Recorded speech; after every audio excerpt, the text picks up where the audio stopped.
Hey there guys, Paul here from theengineeringmindset.com. In this video, we are going to be looking at how electricity works. Now this is pretty essential knowledge for any engineer, so we'll run through the basic parts of what you need to know. So let's start at the very basics, and for that we need to take a look at the atom. Everything, including you, is made from atoms. All the materials we use are made from atoms. The materials are just different because the construction of their atoms are slightly different. The atoms are made from three particles, two of which are found inside the nucleus, and the third particle sits outside this. At the center of the atom we have the nucleus. Inside the nucleus we have the neutrons, which have no charge, and we also have the protons, which are positively charged. The neutrons and the protons are much heavier than the electrons, so these will stay within the nucleus. Surrounding the nucleus are different layers of orbital shells. These are like flight paths for the electrons. The electrons flow along these flight paths much like a satellite orbits our planet, except that the electrons travel at almost the speed of light. The electrons are negatively charged and they are attracted to the positive charge of the protons. The electrons orbit around the nucleus in these orbital shells, and there are a set number of how many electrons can be in any one orbital shell. The number of protons, neutrons and electron an atom has tells us which material it is.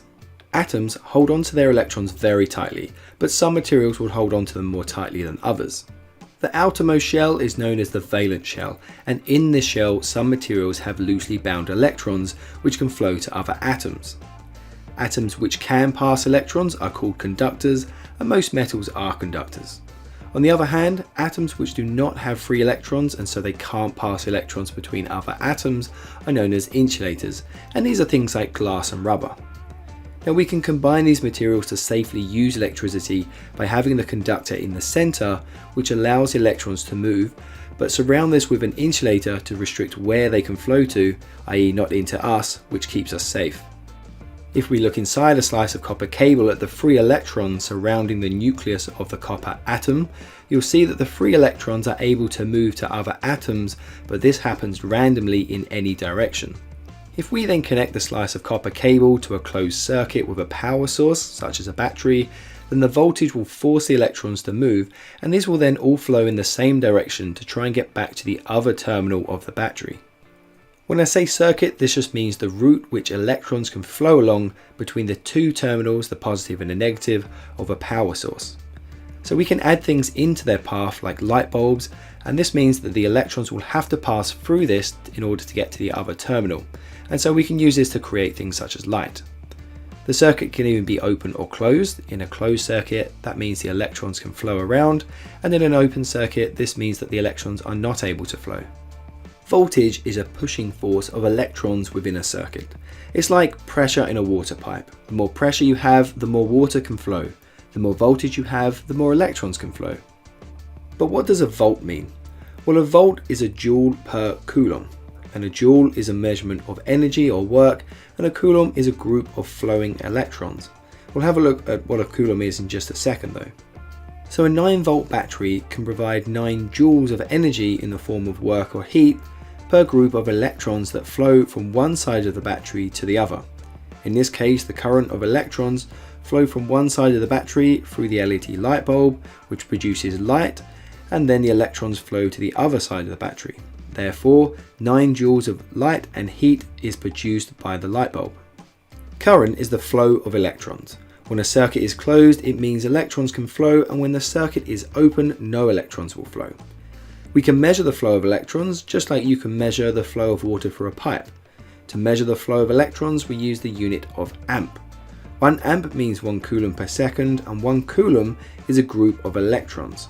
The group is incredibly large and is approximately 6,242,000,000,000,000,000 billion electrons, and that has to pass in 1 second for it to equal 1 amp.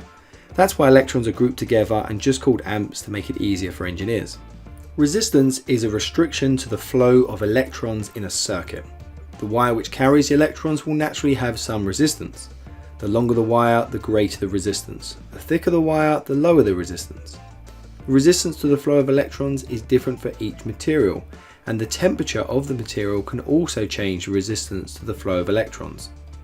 Electrical circuits use specially designed components known as resistors to purposely restrict the flow of electrons. This is either to protect other components from too many electrons flowing through it, or it can also be used to create light and heat, such as in an incandescent light bulb. Resistance occurs when electrons collide with atoms. The amount of collisions is different from one material to another. Copper has a very low collision rate, but other materials such as iron will have much more collisions. When collisions occur, the atoms generate heat, and at a certain temperature the material will then start to produce light as well as heat, which is how the incandescent lamps work. When a wire is wrapped in a coil, it will generate a magnetic field as the current passes through it. The cable will naturally create an electromagnetic field by itself, it's just intensified by the coil.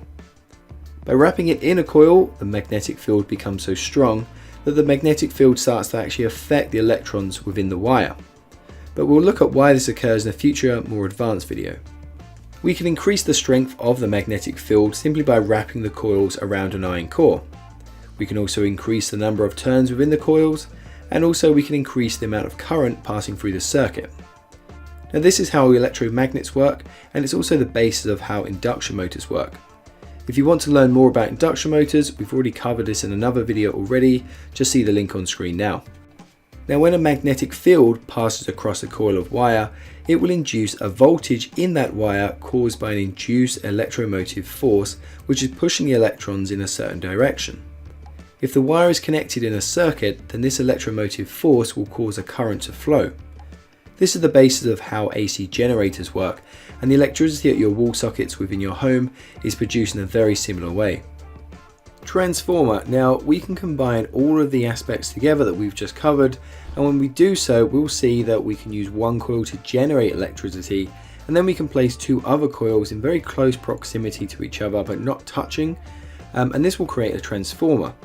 The transformer will induce a voltage from the first or the primary coil over into the secondary coil, and this will force electrons to flow if the coil in the secondary side has a closed circuit. Now what's important about the transformer is that we can increase or decrease the voltage between the primary and the secondary coils simply by changing the amount of coils on either side. Again, this is a subject all by itself, so we'll cover this in a more advanced video later on. Now something else which I just want to briefly mention is the capacitor. So a capacitor forces positive and negative charges to separate across two plates when it is connected to a power supply. This causes a build-up or store of electrons within an electric field. When the power supply is cut or interrupted, these charges will then be released, flow up and meet again. This provides a power source, but only for a few seconds until the charges have paired back up again.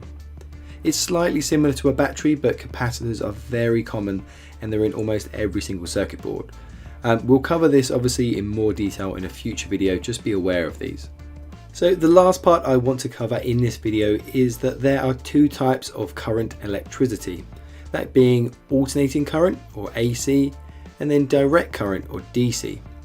Alternating current simply means that the current flows backwards and forwards in a circuit as the terminals are constantly reversed. This is a bit like the tide of the sea. It goes in and out, in and out, in and out, so that it's reversing constantly.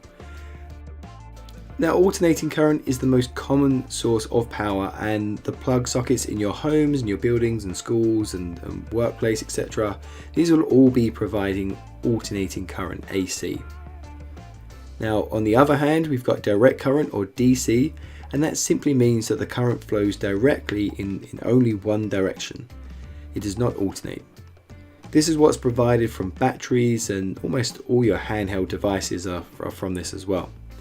So we can convert AC to DC and vice versa using power electronics. And this is how we charge and power small devices. And it's also how solar panels can be used to power our homes, because solar panels produce DC power and our homes need AC power. So we have to convert this for it to be usable. So both AC and DC have pros and cons to it, but for sure we'll look at this in another later video. It's a bit more advanced. And there's also quite an interesting history behind why we use AC and DC and the inventors behind that. If you've got 10 minutes, I definitely recommend having a Google or a YouTube of this too. Alright, that's it for this video. Thank you very much for watching. I hope you enjoyed this and it helped you. If you have any questions, please leave me in the comment section below. Also, don't forget to subscribe and check out our website, theengineeringmindset.com.